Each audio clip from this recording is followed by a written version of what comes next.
Queremos dar la bienvenida a todos los hermanos en esta tarde, especialmente a los que nos visitan por primera vez. Me consta que en esta tarde hay personas que nos están visitando aquí en el culto por primera vez, hermanos que vienen de diferentes lugares. A todos la más cordial bienvenida, que el Señor les bendiga muy ricamente. Gracias por estar con nosotros.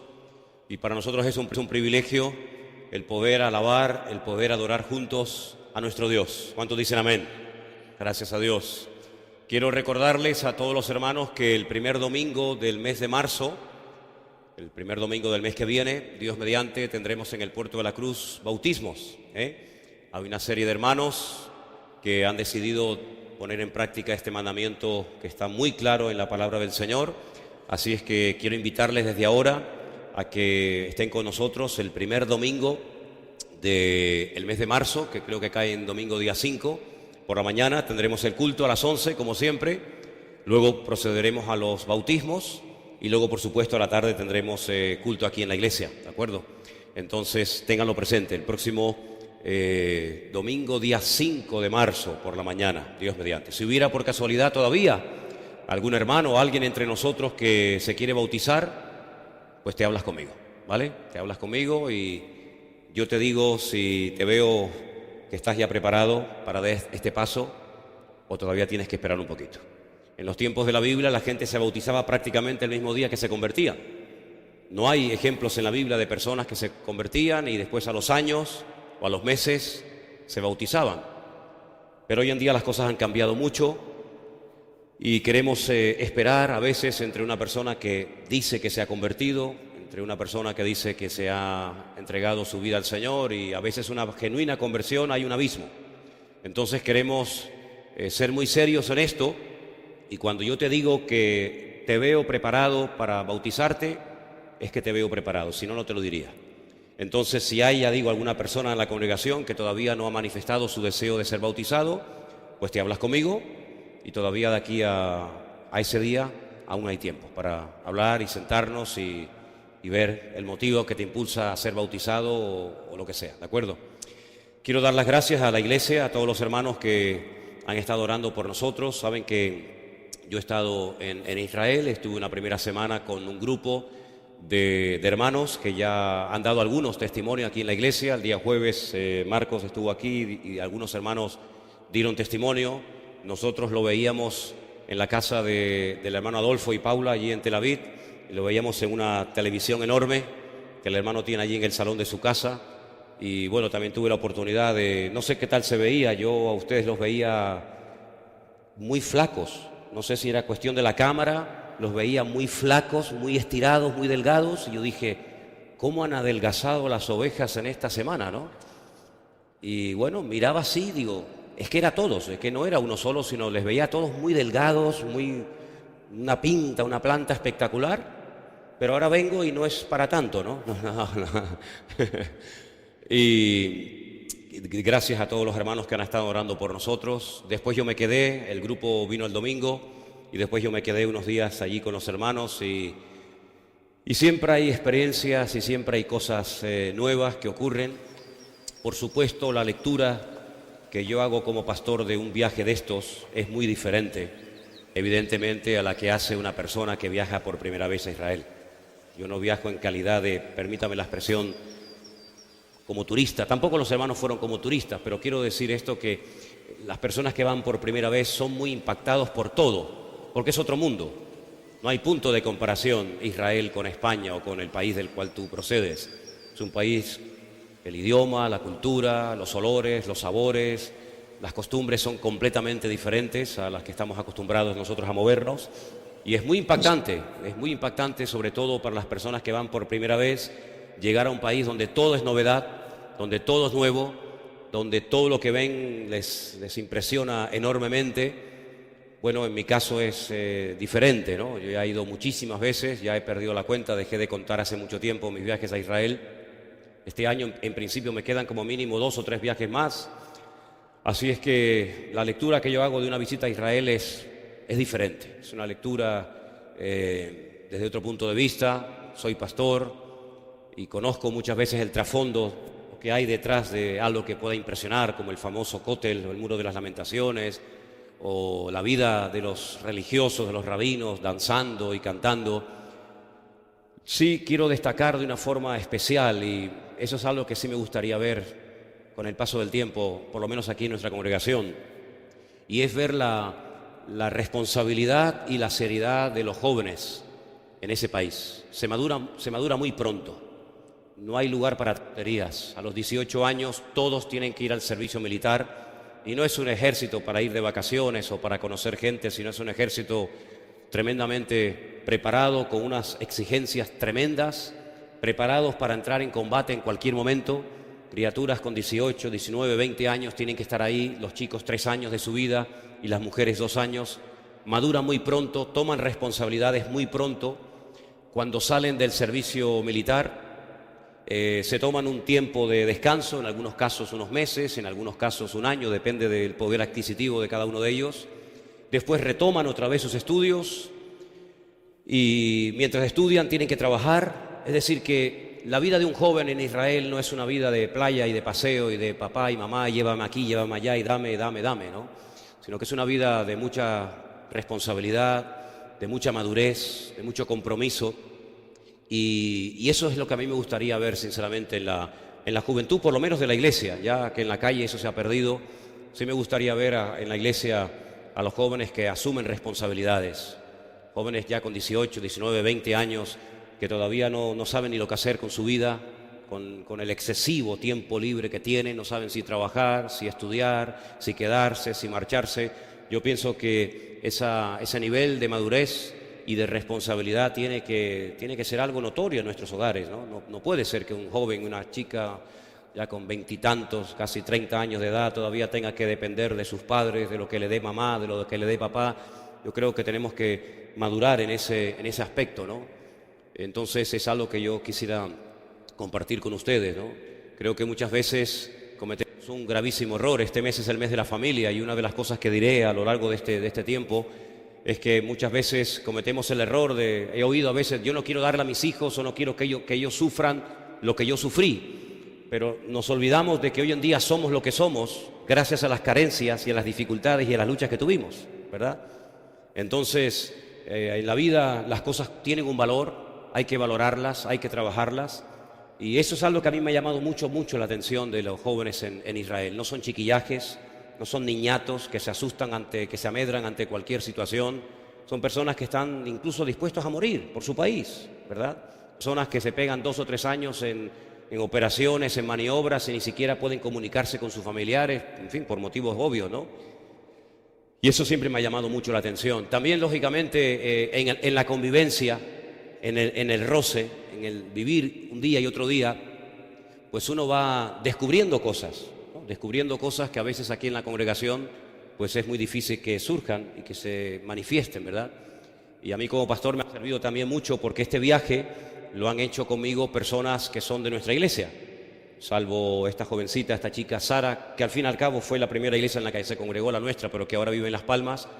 Pues también me he dado cuenta, ¿no? A veces de cosas que están ahí, que no surgen, pero que a veces son carencias y son cosas que nos hacen ver que todavía tenemos aspectos y áreas de nuestra vida en las que tenemos que madurar.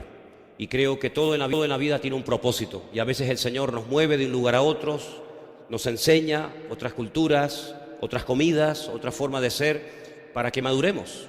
La madurez no viene por el tiempo, hermanos. He conocido personas que tienen muchos años, cronológicamente hablando, pero no tiene nada que ver con su madurez en el Señor.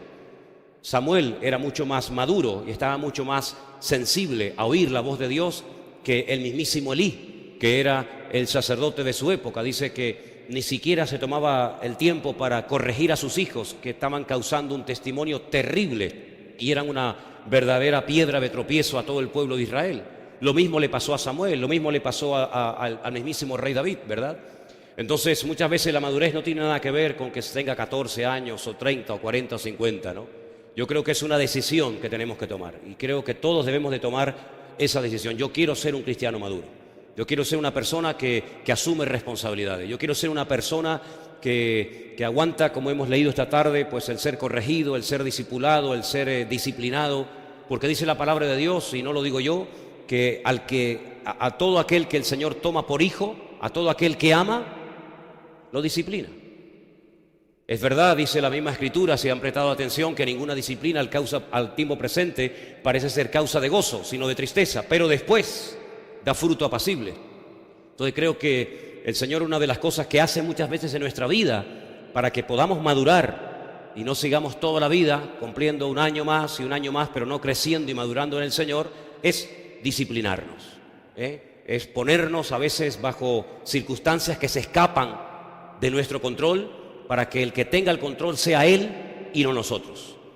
A veces aquí, entre la casa, la iglesia, los estudios, nuestra vida cotidiana, parece como que tenemos todo muy bien organizado, muy bien controlado, pero si algo he aprendido a lo largo de mi vida, y cada vez lo veo más claro, es que el único que tiene que tener el control de nuestra vida es el Señor.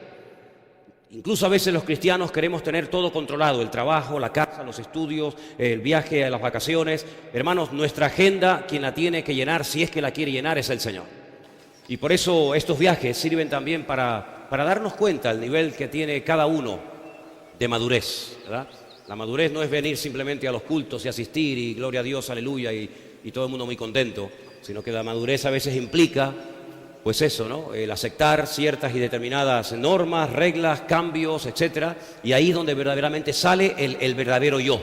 En tu casa muchas veces, pues bueno, no te puede moldear el Señor, porque a veces el ambiente no es el idóneo, pero yo creo que si algo quiere hacer el Señor en la vida de todos y cada uno de nosotros, es moldearnos, es perfeccionarnos, es podarnos, es quitar de nuestra vida las malcriadeces, quitar de nuestra vida las carencias que muchas veces han sido un impedimento para que seamos verdaderos cristianos como Dios manda. Y nos hemos convertido, nos hemos, adaptado a dame. Y sin embargo, la iglesia no es un lugar donde el Señor tiene que cumplir todos nuestros caprichos y peticiones, sino que la iglesia y nuestra relación con el Señor tiene que ser: Señor, ¿en qué te puedo servir? ¿En qué te puedo dar? Esa es la verdadera madurez.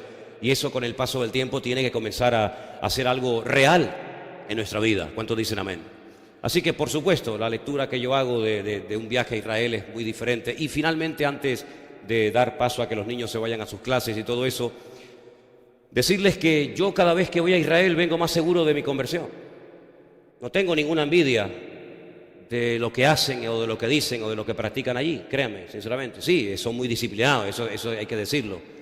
Los religiosos son muy disciplinados en su estudio, en su oración, en sus rezos, pero yo sé en quién he creído. Y el que no tiene al Hijo, no tiene al Padre.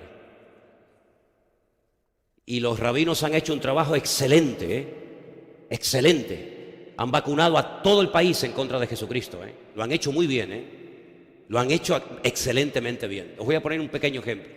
Un hermano nuestro en la fe le regaló a un compañero de trabajo un Nuevo Testamento. El chico lo aceptó.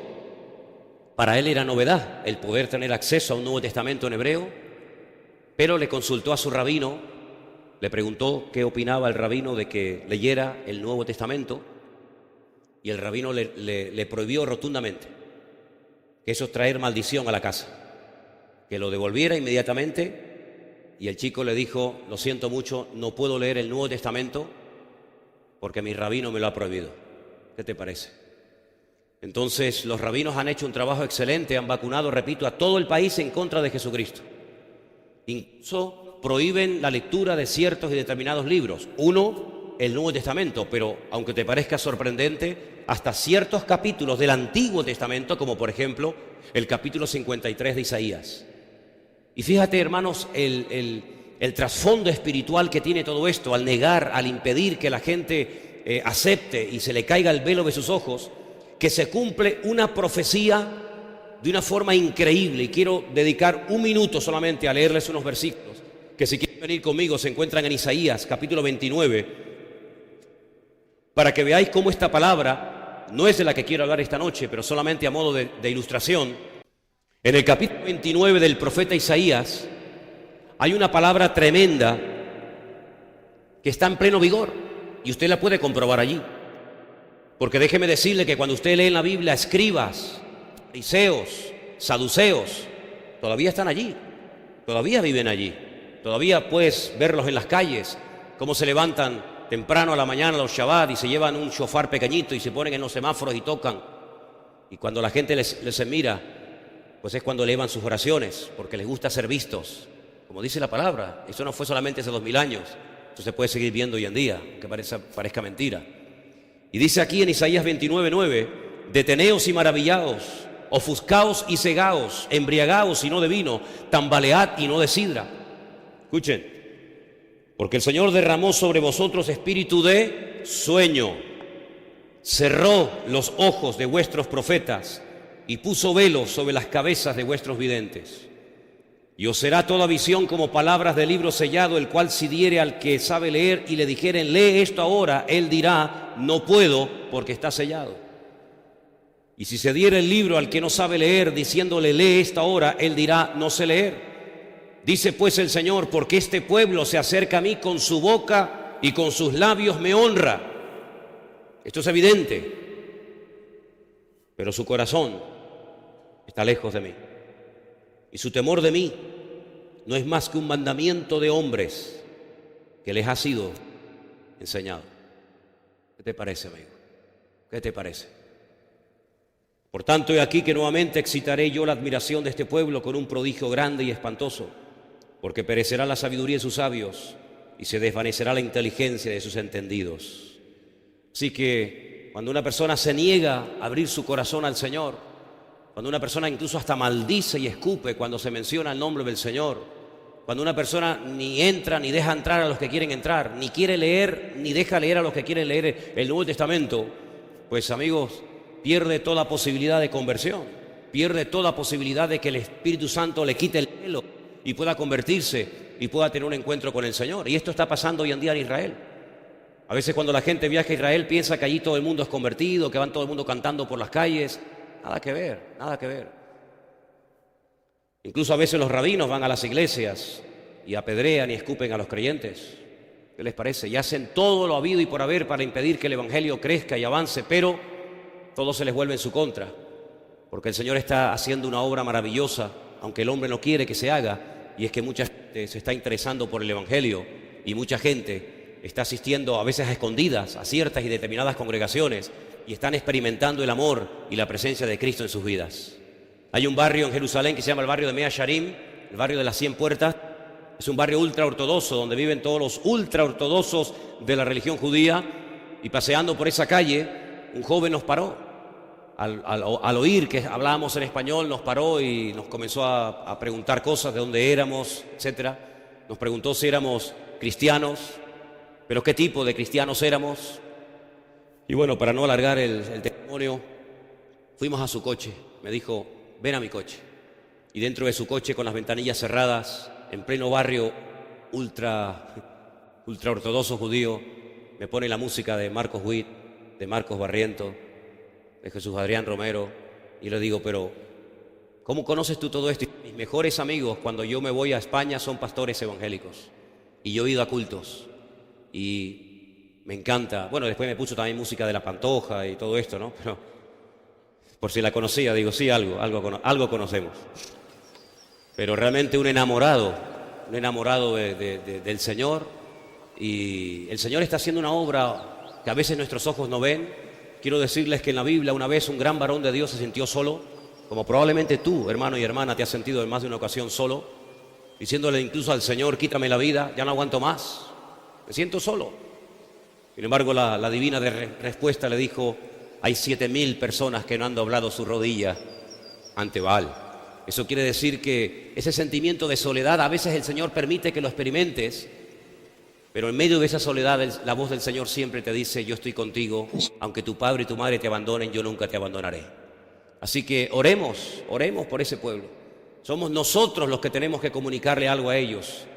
Somos nosotros los que tenemos que provocarle a ellos a celos. A mí no me provocan a ningún celo, al contrario, me da una pena tremenda de ver a personas que se pegan 8, 10, 12 horas diarias orando y leyendo la Biblia, pero que cuando le mencionan la palabra a Jesucristo, Yeshua HaMashiach, no quieren saber absolutamente nada, ¿verdad? Porque piensan que fue un loco. Sin embargo, después la historia del pueblo de Israel está plagada de falsos mesías, en los cuales depositaron su fe y su confianza y los elevaron creyendo que eran el verdadero Mesías, y fue la peor desilusión que se han llevado y los desastres fueron terribles. Uno de los Mesías que ellos levantaron creyendo que era el verdadero se llamó Bar Kokhba, el hijo de la estrella, en una pésima interpretación de un texto bíblico donde Jacob decía que levantaría una estrella, ¿verdad?, de Jacob, alguien que brillaría y marcaría una diferencia. El famoso Rabí Akiva comenzó a predicar y comenzó a enseñar a la gente que Bar Kokhba era el verdadero Mesías. Se produjo una rebelión, una guerra, el Imperio Romano dijo basta, y a un promedio de 500, 600 crucifixiones diarias arrasó con la idea de que Bar Kokhba era el Mesías.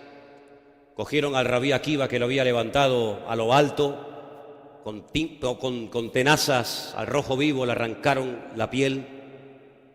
Después, con cepillos de púas, le arrancaron el resto de la piel que le quedaba en su cuerpo y la carne se la dieron a comer a los perros en las calles. Araron el templo de Jerusalén, lo destruyeron, cambiaron el nombre de la ciudad de Jerusalén a Elia Capitolina, levantaron un templo a Júpiter, donde hoy en día van miles de personas al lugar donde creen que el Señor Jesucristo murió y fue crucificado, y al país le cambió el nombre de Israel por Palestina o Filistea, tierra de filisteos. ¿Qué te parece? Pero había profecías, había promesas, hay un pacto que Dios ha hecho con ese pueblo, con esa gente. Y dice la Biblia que si su pecado, su rebelión fue la riqueza del mundo, hasta el punto que el haber rechazado ellos al Mesías hizo que millones y millones de personas no judías en todas partes del mundo hasta el día de hoy se sigan entregando y confesando que Cristo es el camino, la verdad y la vida y que nadie salva más que el Señor Jesucristo. Dice, ¿cuánto más será su plena restauración? Dice, así que no se ensoberbezcan, porque no son las ramas las que alimentan al árbol o la raíz, sino es la raíz la que alimenta a las ramas, ¿verdad? Y el Señor dice que es poderoso para que en cuanto se arrepientan y en cuanto reconozcan y en cuanto se humillen, volver a injertar en el olivo verdadero, Romanos 11, las ramas verdaderas, y entonces todo Israel será salvo. No hay ninguna promesa para ninguna nación de tal magnitud, ninguna. No hay naciones en el mundo que enteras se convertirán, salvo una, Israel. Todo Israel será salvo, desde el más grande hasta el más pequeño. Dice, y verán al que traspasaron y harán lamentación por él. Y estarán meses y meses por las ciudades de Judea, Samaria y Galilea, llorando, porque reconocerán que aquel que rechazaron y crucificaron era el verdadero Mesías. Aleluya. Y hermanos, nunca, créanme, sé que esto lo habéis oído miles de veces, nunca en mi vida he tenido la sensación de que estamos más cerca de su venida que nunca. Llevo más de 35 años predicando el Evangelio. No he hecho otra vida, no he hecho otra cosa en los últimos 35 años de mi vida o más que predicar y predicar y predicar la palabra. He dado docenas de estudios sobre profecía, sobre escatología, sobre Daniel, sobre Apocalipsis, pero créame la sensación que tengo en este momento acerca de lo pronto, de lo rápido que se puede así disparar todo, acerca de la segunda venida y de los acontecimientos finales. Créame que es algo tremendo. Israel tiene un protocolo de guerra llamado el protocolo Sansón. Irán ha amenazado a Israel recientemente diciendo, y es verdad, que en 8 minutos puede destruir todo el país. Con el armamento que en este momento suministrado por Rusia tiene Irán, en 8 minutos puede destruir a todo Israel, de punta a punta, de este a oeste y de norte a sur. Hezbollah es un grupo terrorista terrible, uno de los más poderosos con los cuales se ha tenido que enfrentar jamás Israel. Tiene más de 120.000 misiles, más de 120.000 misiles, no me confundió de cifra, apuntando en este momento hacia las mayores ciudades de Israel, incluida lógicamente Tel Aviv, donde viven nuestros queridos hermanos.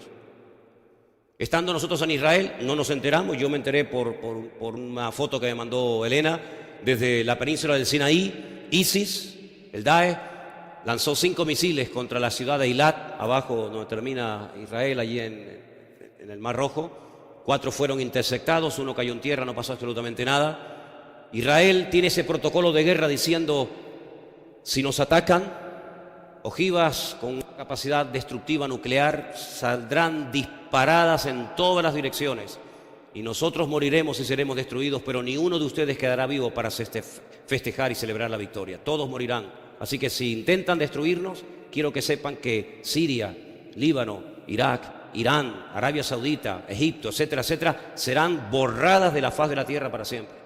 ¿Qué te parece, amigo? Es algo increíble, hermanos. Hemos estado en el valle de Josafat, valle de Meguido, donde más de 3/4 partes de la Biblia puedes explicarla viendo los valles y los montes, aunque esta última vez que fuimos había mucha niebla y no se pudieron ver todos los montes. Pero queridos hermanos, en ese gran valle donde dice la Biblia que el Señor convocará a todas las naciones de la tierra y allí entrará en juicio con ellas. Dice que habrá una matanza de tal calibre, de tal magnitud, que la sangre llegará hasta los frenos de los caballos. ¿Qué te parece? 200 millones de personas armadas hasta los dientes pelearán contra Israel y llegarán hasta el monte de los olivos, y allí el Señor tendrá que intervenir, porque si el Señor no viene en esta última gran batalla que se va a llevar a cabo, sí o sí, Israel será destruido. 7 batallas como mínimo Israel ha ganado en los últimos 70 años.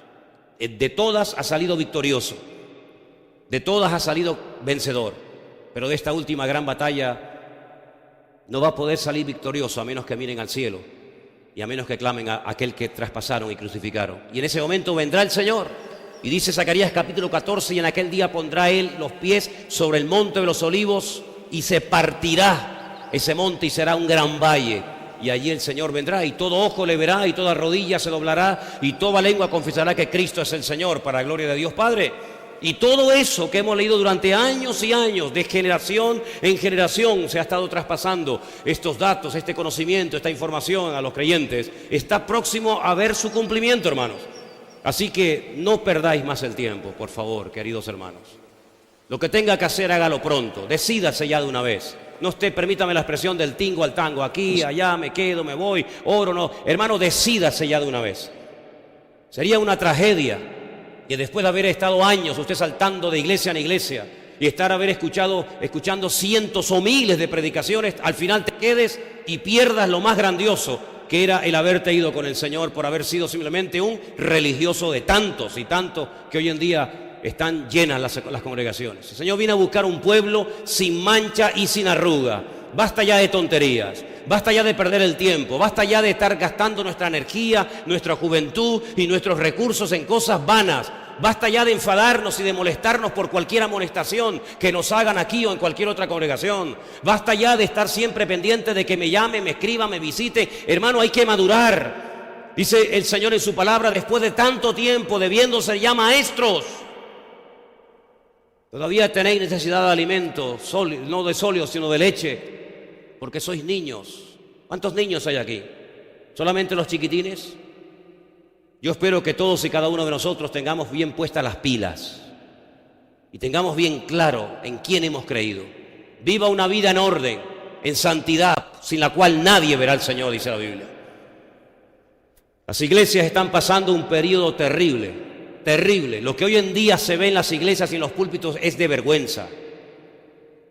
Créame que jamás en mi vida como pastor he sentido tanta vergüenza de ver a personas que utilizan el ministerio y los púlpitos y los cargos que tienen para engañar, para manipular y para pegarse la gran vida y robar y manipular a la gente en nombre de Dios.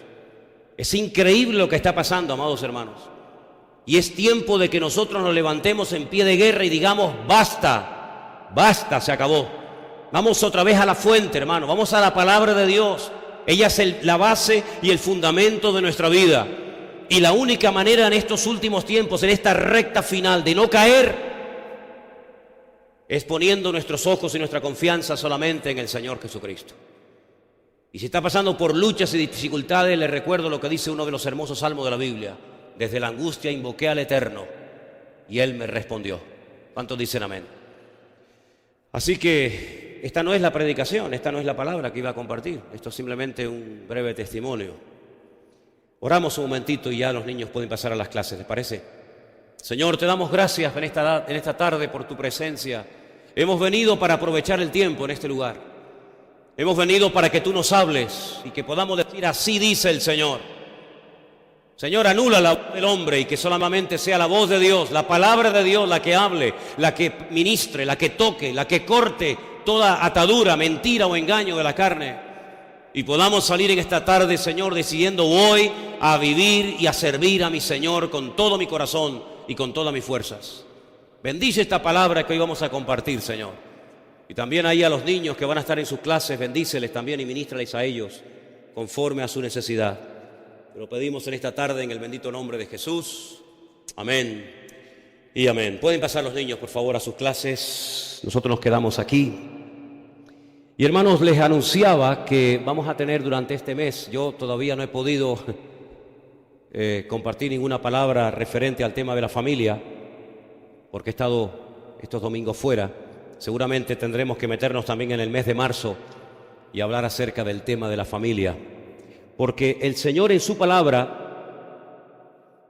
nos da muchas instrucciones para que nuestras familias sean familias bendecidas y no sean familias llenas de problemas, de divisiones, de divorcios, de separaciones, de peleas, de cosas que no traen honra y gloria al Señor.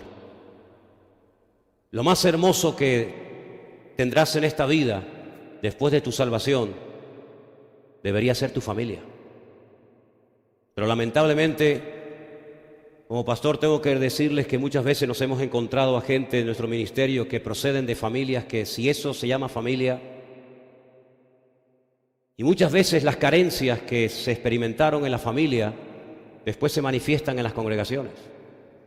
Una de las cosas que yo observo es que cuando hay una ausencia de la figura paterna en una casa, se nota muchísimo. E incluso hay personas que tienen muchos problemas a la hora de relacionarse con Dios y tratarlo como padre, porque la figura de padre que tuvieron fue prácticamente inexistente, nula o simplemente no la tuvieron. Y cuando hablo de padres ausentes, no me refiero al hecho de que se fue con otra mujer y abandonó a la mujer y a los hijos. No solamente a eso, aunque puede ser. Cuando hablo de padres ausentes, no me refiero única y exclusivamente a un papá que les abandonó o que murió, sino a veces me refiero también a padres ausentes, pero que viven en ese techo, en esa casa, que comen en la misma mesa, pero es como si no estuviera. Y no hay nada peor que un padre que no cumple su función como padre delante de su familia y por supuesto delante de Dios. Es un señor que entra y sale, pero que no es cabeza, no tiene nada espiritual que aportar a sus hijos y a su familia. Es una persona vacía, que su vida gira en torno a su trabajo, y es una persona que lo único que le interesa en la vida es tener y tener y tener, pero no tiene como prioridad hacer de su familia un punto de luz y un lugar donde verdaderamente el Señor habite y donde verdaderamente el Señor sea la autoridad y la cabeza en ese hogar. Cuando llamamos a Dios Padre nuestro que estás en los cielos, si tu figura paterna fue mala, probablemente la imagen que tienes de Dios como Padre también sea una imagen distorsionada o no de acorde a lo que dice la Escritura. Por eso es muy importante que los padres, hoy voy a hablar fundamentalmente de la figura del padre, en otra ocasión hablaré de la madre y de los hijos, pero por eso es muy importante que ustedes como hombres, como padres, se responsabilicen y entiendan lo que Dios espera de vuestra vida. No solamente de cara al trabajo, de cara a lo laboral o material, sino de cara a vuestra vida familiar. Un padre ausente es un padre que no puede transmitir un buen ejemplo a sus hijos. Y los principios y los valores no se aprenden en la iglesia. La iglesia refuerza. Ahora los niños se han ido a sus clases, llamamos de escuela dominical. Pero la iglesia no tiene la responsabilidad de educar a sus hijos. La responsabilidad de educar y de llevar por los caminos del Señor a sus hijos, quien la tiene es usted. No son nuestros hijos, son sus hijos. No es nuestra responsabilidad. Nosotros colaboramos con los padres para que esos niños en la iglesia tengan, digamos, como una especie de refuerzo.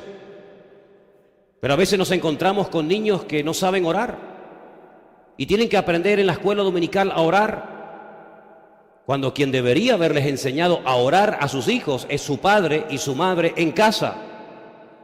Y a veces nos encontramos con niños que comentan casos como que en la casa a la hora de la comida no se ora, no hay textos bíblicos, no hay palabra de Dios en la casa, no hay fotografías o póster de la palabra de Dios en casa. Y esos principios que muchas veces exigimos a nuestros hijos como disciplina, puntualidad, respeto, espiritualidad, etcétera, donde tienen verdaderamente que aprenderlos y recibirlos, es en el hogar. Si nuestros hijos no reciben en casa unos principios morales y espirituales, olvídense en estos tiempos más que nunca que los van a aprender en la calle y mucho menos en el colegio. Ya este año va a salir los juguetes unisex. Ya se están vendiendo muñecas que ya son hombre y mujer según lo que el niño o la niña quiera hacer.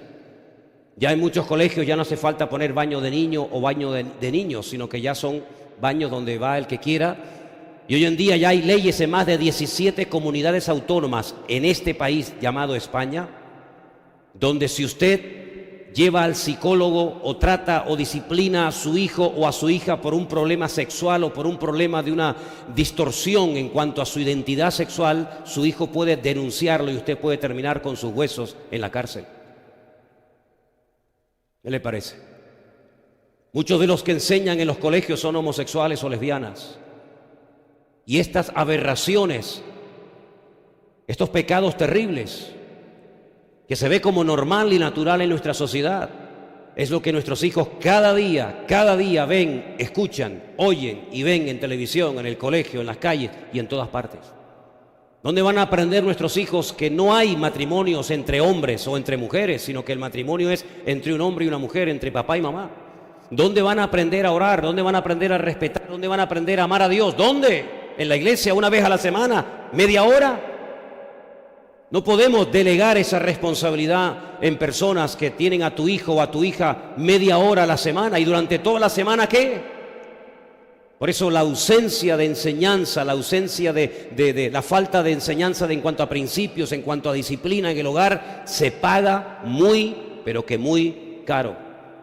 Muchos de los grandes delincuentes, una de las cosas que dicen es que en su casa no tuvieron nunca disciplina, sino que se les daba todo cuanto pedían, incluso cuando el niño venía con algo que le había quitado a un compañero o algo que había robado en una tienda, en un supermercado, el papá y la mamá como que le aplaudían la gracia al nene, en vez de obligarle a devolver lo que había robado y pedir perdón. ¿Qué te parece? Y ese niño que empezó robando un caramelo y después un juguete y después un libro y después una zapatilla, al final puede ser que terminara robando después un banco, porque el pecado va en aumento y somos los padres y madres, los que tenemos delante de Dios la responsabilidad de educar y de disciplinar a nuestros hijos. Pero para colmo, muchos de los que después se convierten de grande y de mayor, proceden de hogares rotos, proceden de hogares donde la droga, el alcohol, la pornografía y tantas perversiones eran lo más normal del mundo. Y en cuanto a la disciplina, ni les cuento. La palabra disciplina parece que uno les pone los pelos de punta. Sin embargo, quiero llevarles al libro de Proverbios para que ustedes vean simplemente unos pocos versículos que he escogido. Hay miles, solamente unos poquitos, para que ustedes se den cuenta de lo importante que es la enseñanza, la disciplina, la instrucción en la vida de los más pequeños. Proverbios 1:8 dice así: oye, hijo mío, la instrucción de tu padre. Tienen que oírla, no imaginársela. La instrucción del padre, óyela.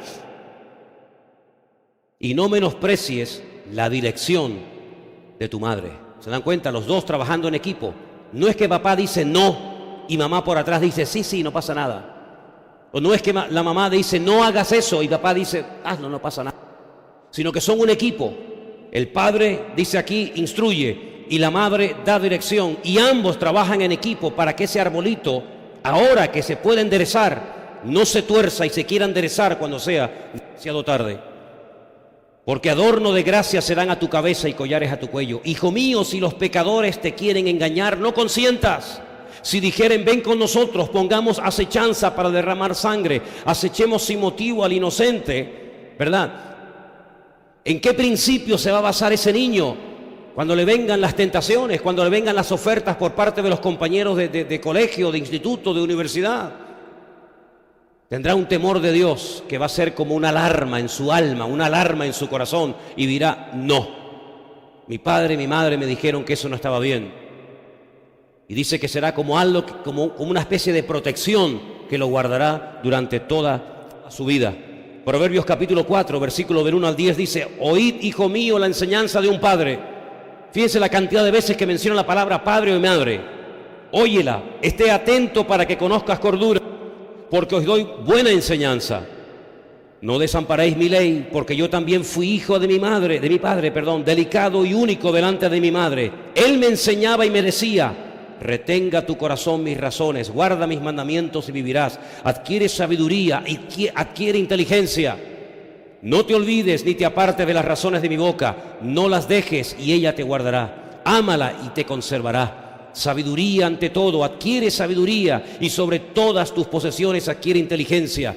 Versículo 10: oye, hijo mío, y recibe mis razones, y se te multiplicarán años de vida. Es increíble ver cómo en todo el libro de Proverbios, versículo tras versículo, habla acerca de la importancia de enseñar, de corregir, de disciplinar a los niños. No dejes que la vida los críe. Eres tú el responsable delante de Dios de criarlo, de educarlo, de corregirlo, de enseñarle. Y dice la Biblia, como después veremos, que todo eso va a traer un fruto. ¿Saben que el primer milagro del Señor Jesucristo fue convertir el agua en vino en las bodas en Caná de Galilea, verdad? Cuando su madre María se le acerca y le dice: hijo, no tienen vino, ¿qué le dice el Señor? Mujer, aún no ha llegado mi hora. Aún no ha llegado mi tiempo. Ya había nombrado a algunos discípulos, pero aún no había comenzado su ministerio. No se había ni siquiera bautizado. No había oído la voz del Padre audiblemente diciendo: este es mi Hijo amado, en el cual tengo toda complacencia, óiganlo a Él. No había ido al desierto a ayunar 40 días y había vuelto diciendo: arrepentíos de vuestros pecados. No había empezado su ministerio, pero ya su madre le está diciendo: hijo, no tienen vino. Entonces, ¿por qué convirtió el agua en vino si aún no había comenzado su ministerio? Porque hay un mandamiento que dice: honrarás a tu padre y a tu madre. Por eso. Y por honrar al padre y a la madre, dijo: no es mi momento, pero si mi madre ha visto una necesidad, vamos a suplirla, porque yo sé cómo suplirla. Ella no sabe, por eso me lo ha dicho a mí que lo haga, y yo la voy a suplir. ¿Te das cuenta? Un hombre de 30 años, no era un chiquilín de 14, 15, 18, 20 años, era un hombre hecho y derecho de 30 años, 30 años. Todavía no he empezado mi ministerio, madre, todavía no he empezado, no ha llegado mi hora, pero hay que actuar en consecuencia, y actúo en consecuencia. ¿Qué te parece? Así que esos principios no esperes que solamente los oigan y los aprendan en la escuela dominical, sino tú como padre y como madre tienes que dedicarle tiempo para responder a sus dudas que las tienen, sus preguntas que las tienen, y ayudarle en sus tentaciones que las tienen, y en tantos y tantos ataques que reciben diariamente, aunque tú no te enteres ni del nodo. ¿Te das cuenta? Seguimos en Proverbios capítulo 6, verso 20. Dice la palabra de Dios: guarda, hijo mío, el mandamiento de tu padre. Pero si no se lo enseñas, ¿cómo lo va a guardar? Pero tienes que guardarlo porque ya lo sabes. No dejes la enseñanza de tu madre. Átalo siempre en tu corazón, enlázalos a tu cuello. Te guiarán cuando andes, cuando duermas te guardarán. Hablarán contigo cuando te despiertes, porque el mandamiento es lámpara y la enseñanza es luz y camino de vida, las represiones que te instruyen, para que te guarden de la mala mujer, de la blandura de la lengua de la mujer extraña. No codicies su hermosura en tu corazón, ni ella te prenda con sus ojos. Fíjate lo que se le enseñaba a estos niños de pequeño.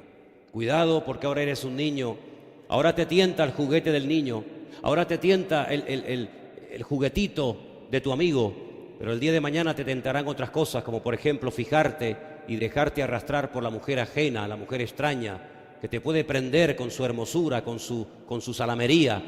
Y los padres enseñaban a los hijos: cuidado, cuidado, hijo, no sea que seas como cordero llevado al matadero, ¿verdad?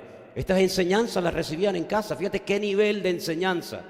Cuidando y protegiendo a sus hijos para tentaciones futuras, para que lo sensual o lo sexual o cualquier otra perversión pudiera en un momento determinado echarles el lazo a sus hijos y echarlos a perder. Fíjate lo que se enseñaba en los hogares.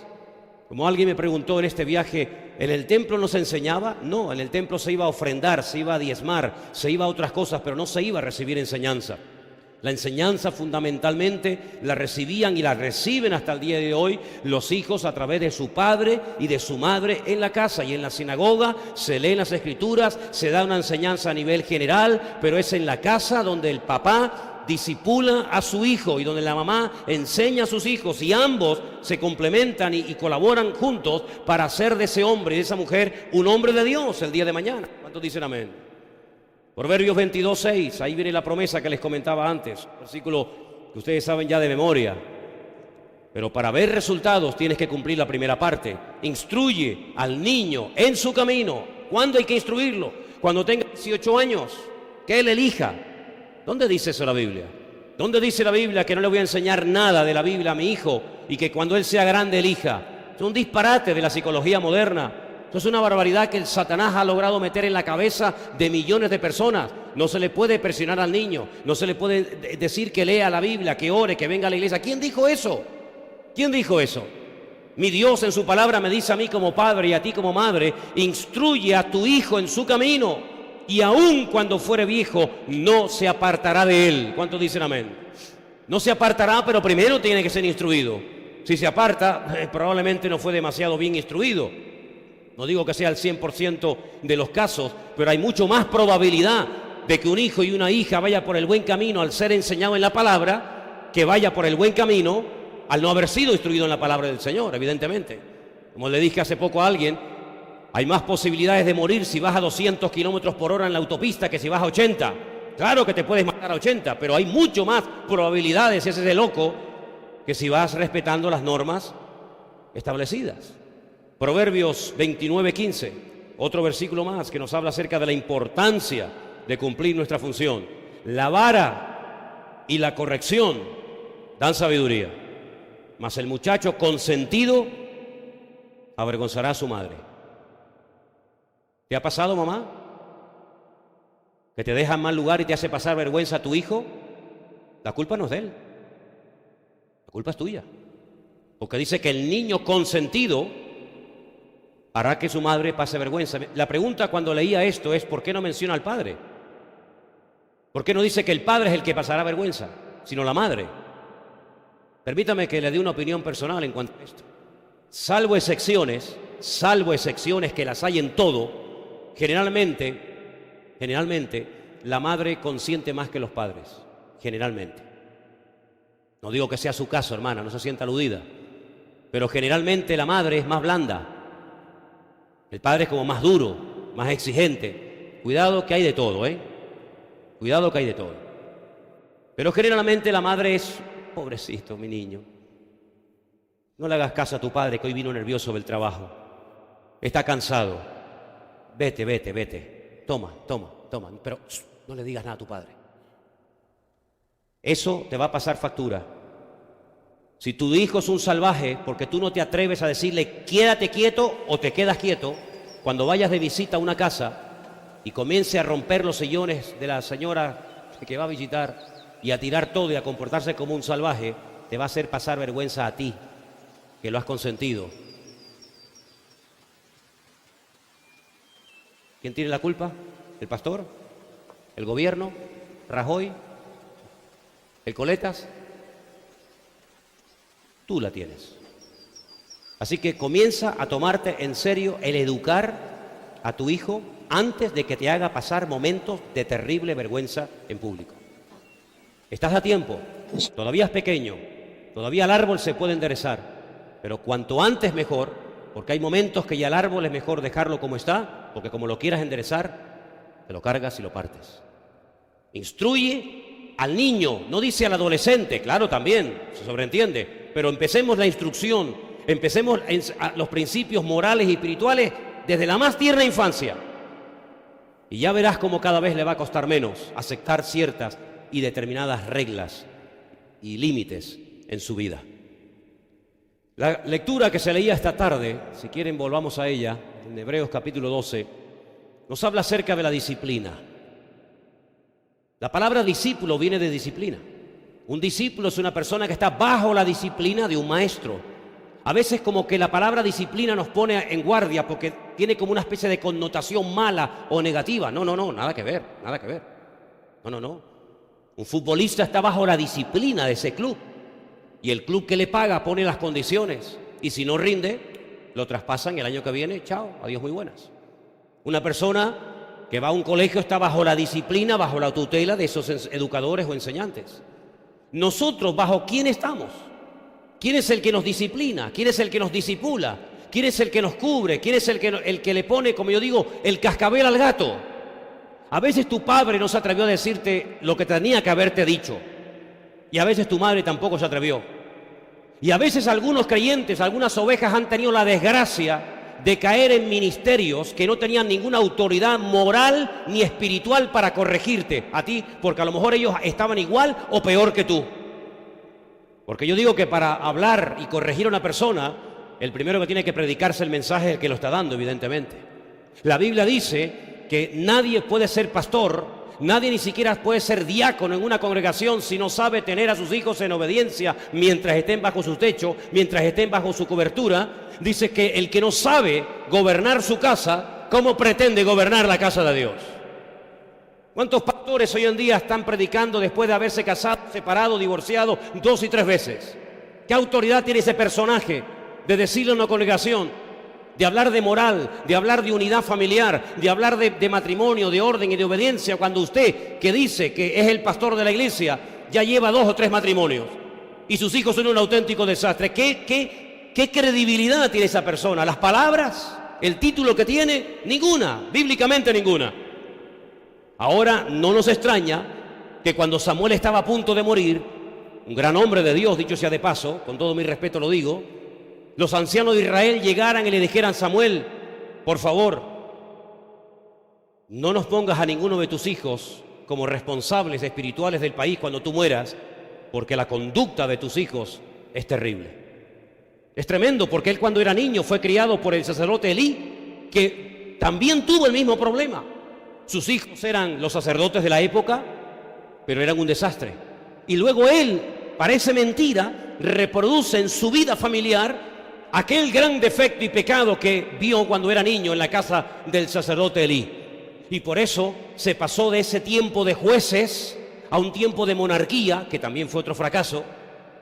Pero os dais cuenta, queridos hermanos, si en su pasado, en su hogar, en su familia, usted ha tenido malos ejemplos, un modelo pésimo de padre o de madre o de familia, pídele al Señor que por favor no vuelvas tú a reproducir lo mismo que viste y en lo que fuiste enseñado y preparado de pequeño, sino procura decir: no quiero en mi casa que el alcohol, que la pornografía, que las palabrotas, que el robo, que la mentira, el engaño, el genio, el mal humor, etcétera, etcétera, se conviertan en algo normal en mi vida, sino que nuestra vida y nuestro hogar sea un punto de referencia y un punto de luz.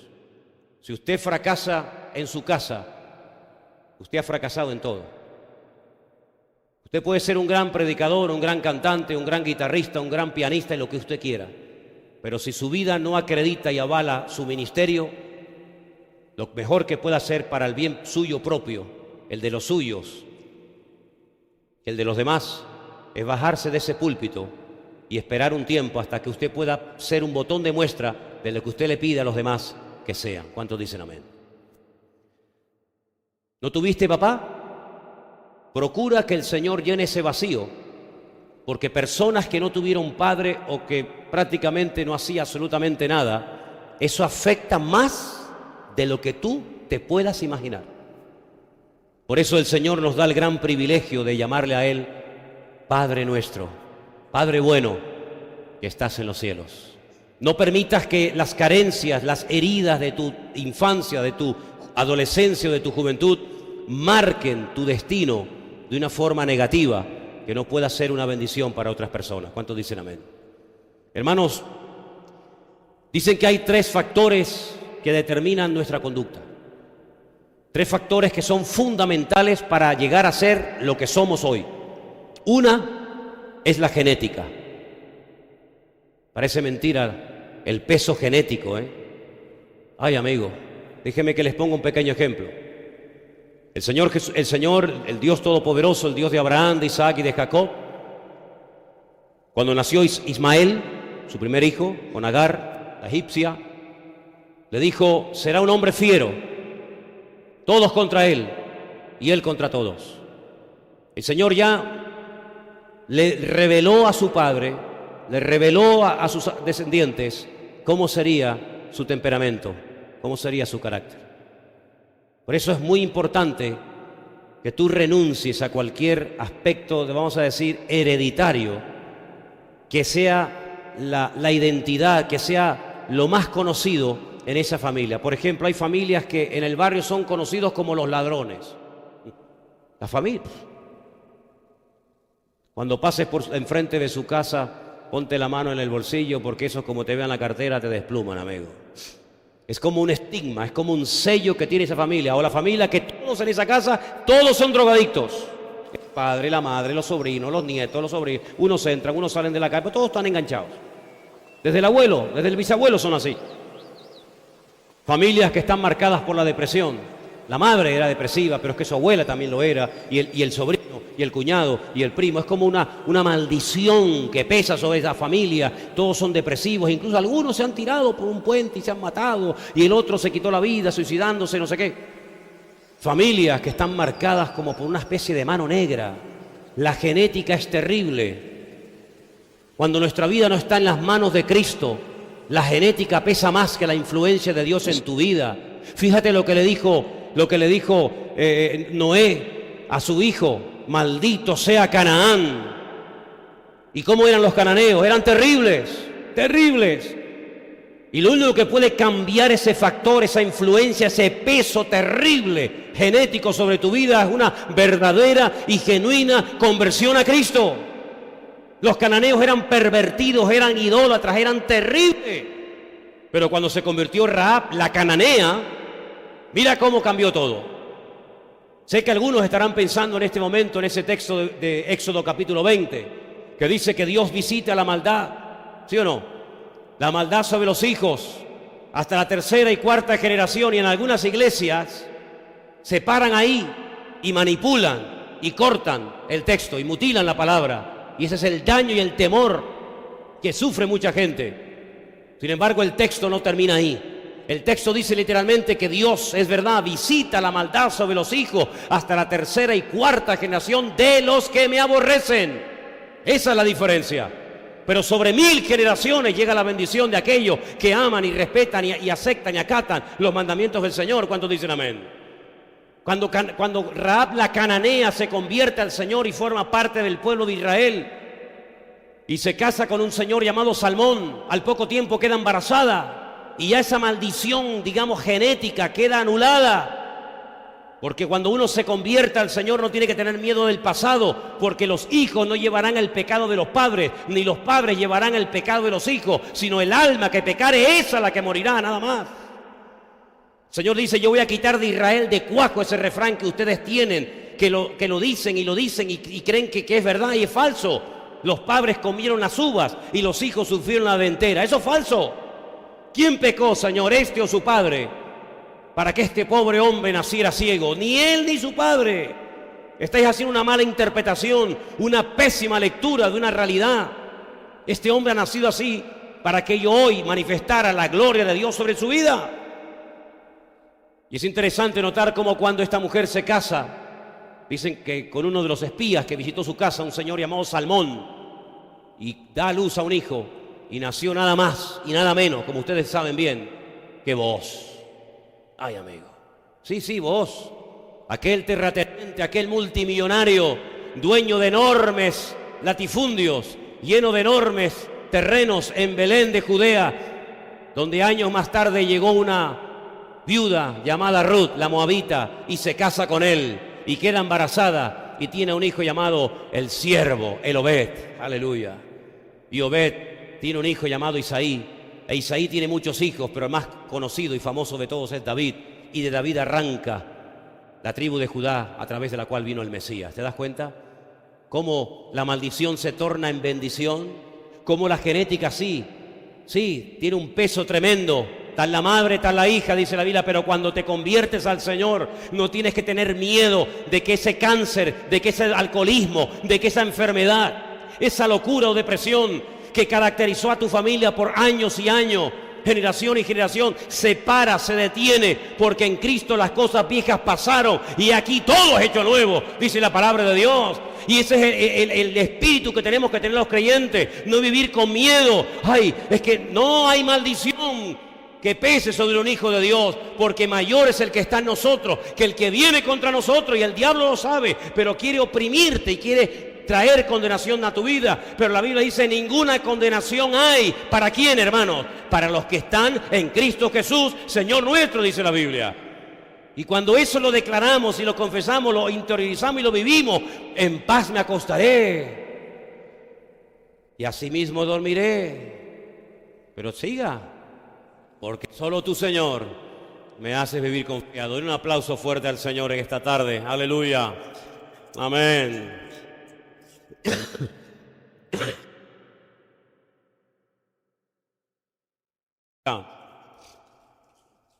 La genética tiene un peso tremendo, pero también el ambiente familiar en el que te has criado. ¿Sabes que tú eres, en cierto sentido, el producto de lo que produjo tu familia? ¿Sabes que quieras o no quieras, hay cosas en las que te pareces a tu padre, aunque sea inconverso? O a tu madre, aunque sea inconverso. La familia tiene un peso espectacular, tremendo. Por eso en la Biblia había reglas de no mezclar ciertas y determinadas cosas. Por ejemplo, plantar en un campo diferentes semillas, ¿no? Porque si siembras tomates o maíz y patatas al mismo tiempo, el maíz extrae de la tierra unos productos y las patatas extraen otro producto, y lo que estás haciendo es inutilizar la tierra a corto y a largo plazo, y te la estás cargando. Entonces el Señor dice: no siembres dos cosas en el mismo campo al mismo tiempo. O siembras una cosa o siembras otra.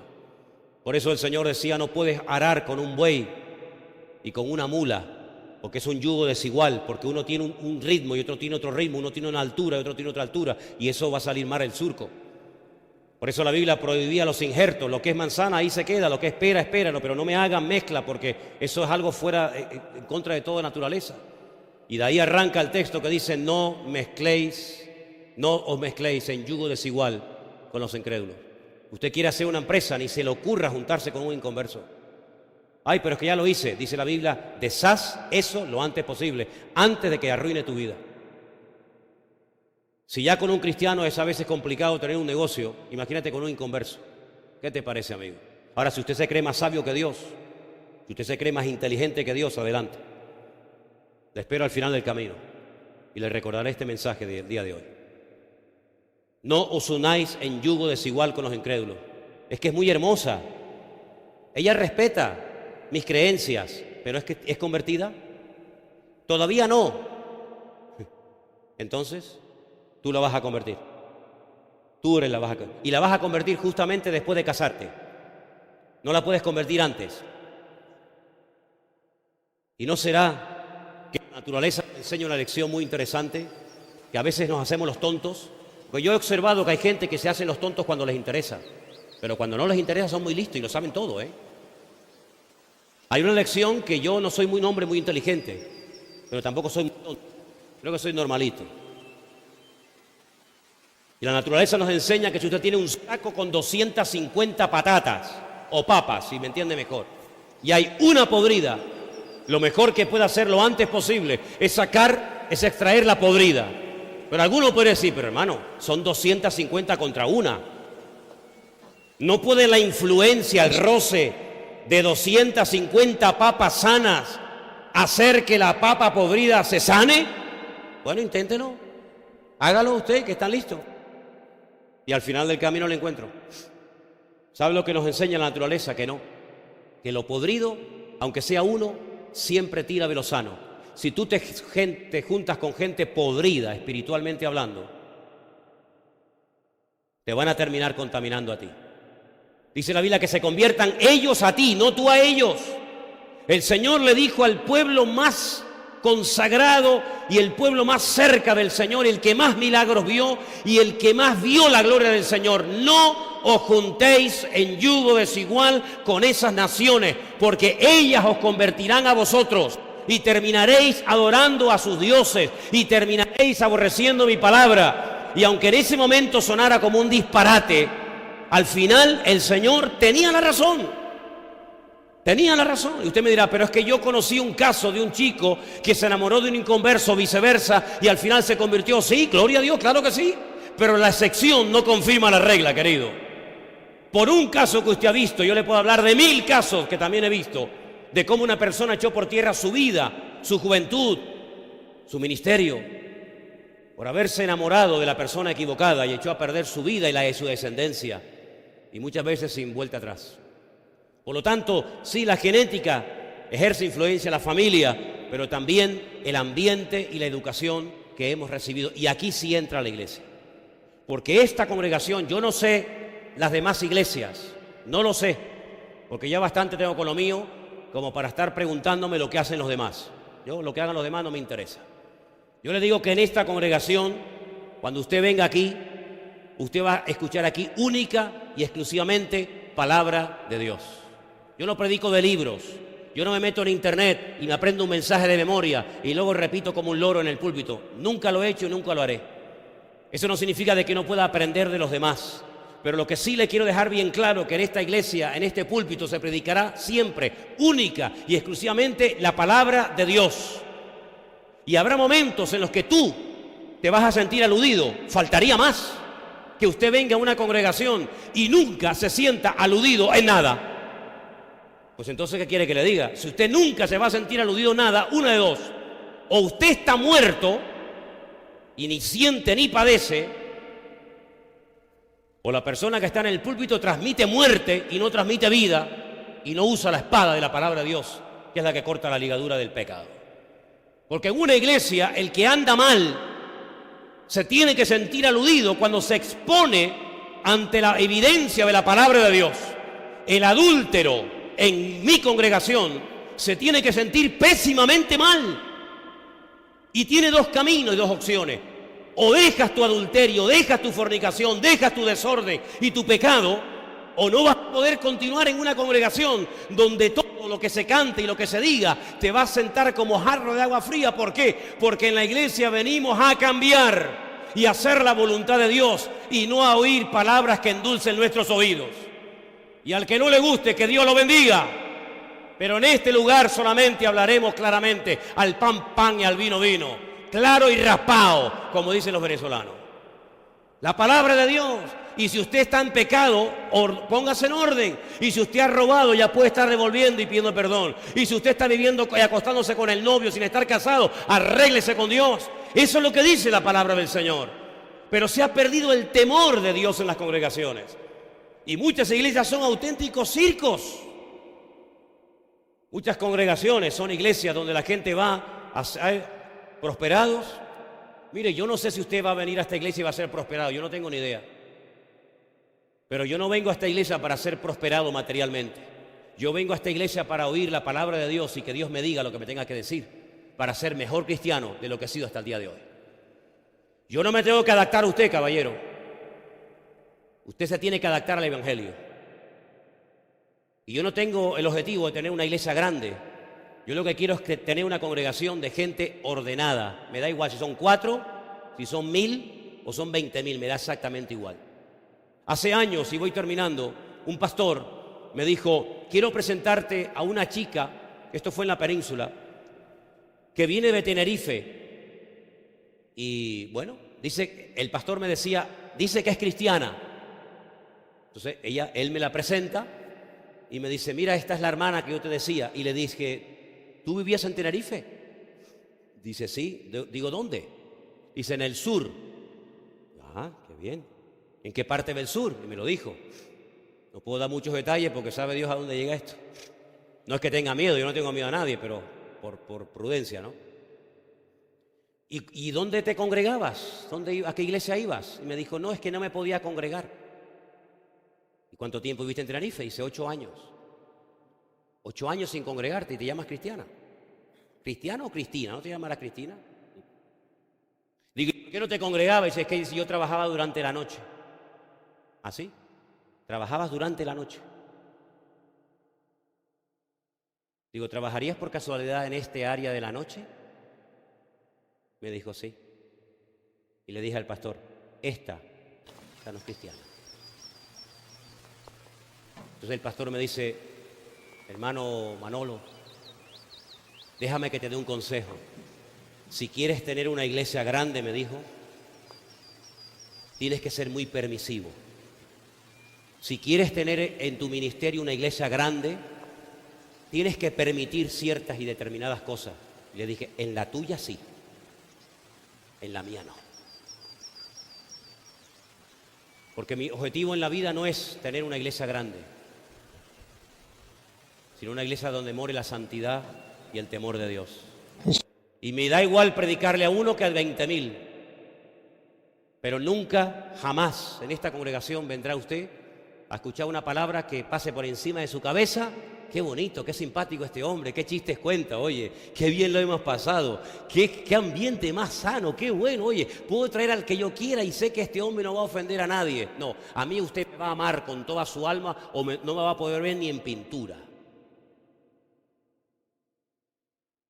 Yo soy para muchos como el chicle, ni me tragan ni me escupen, pero me da exactamente igual. Yo estoy aquí para predicarle a usted la palabra del Señor. Y quiero decirle que nuestra familia es el botón de muestra a este mundo enfermo de orden, de disciplina, de honestidad, de respeto, de temor de Dios. Así que comencemos a trabajar fuertemente en la vida de nuestros hijos.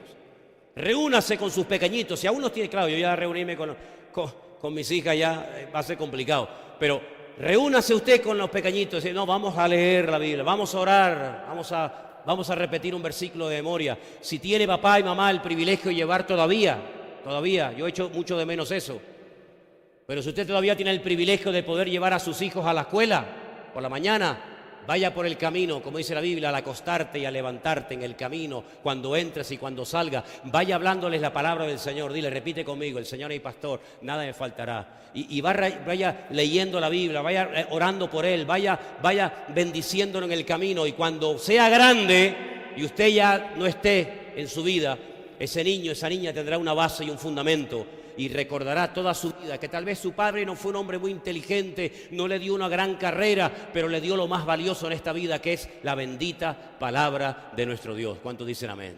Cierra tus ojos, por favor. Vamos a orar a Dios. Vamos a pedir en esta tarde que como padres y madres cumplamos con nuestra función.